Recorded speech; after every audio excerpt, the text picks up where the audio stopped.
Where the CARES Act has failed American workers, I'm Mark Harrison, and your Labor Minute is next.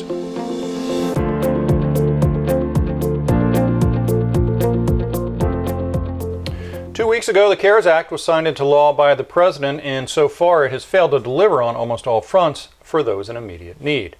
Some people seeking relief from their mortgage payments in the form of forbearance are being told that they will need to come up with a huge lump sum payment when forbearance ends.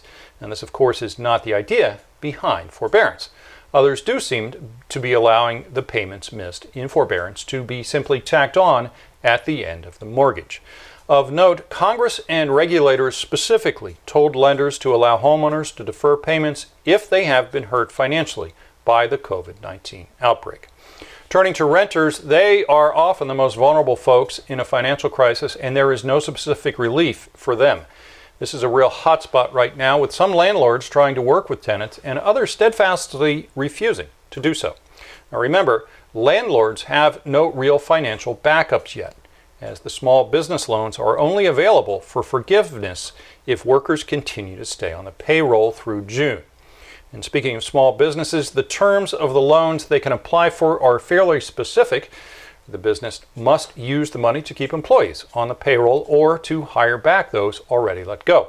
However, while many businesses are trying to take advantage of the loans, most are saying they can't seem to get traction in the application process.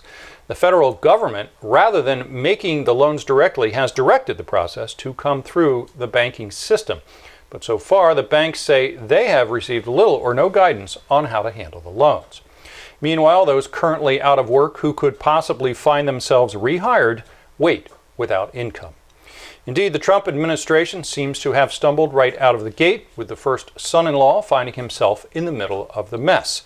Indeed, late Monday, President Trump removed Glenn Fine, chairman of the federal panel Congress created to oversee his administration's management of the $2 trillion coronavirus stimulus package, because he apparently wasn't doing a very fine job. Or maybe just because the president hadn't fired anyone for a couple of days. Elsewhere, Secretary Mnuchin has been accused of getting between the airlines and its highly unionized workforce by telling the airlines the government wants a stake in their companies if they take the monies allocated to them from the stimulus plan.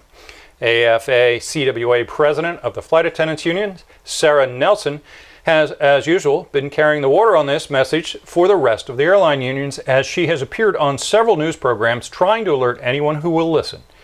It is no secret that the transportation unions are the big guns, and that any union activists would absolutely love to break them once and for all.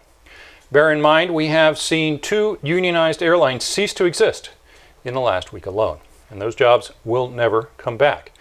Additionally, on the anti-union front, legal firms representing managements are actively and openly discussing the idea of invoking force majeure or act of God to unilaterally void specific clauses in union negotiated contracts.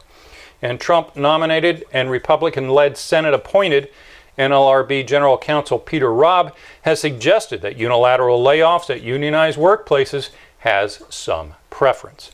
What many are considering a wink and a nod to corporations to take the fire them now and let them sue us later approach to laying off workers.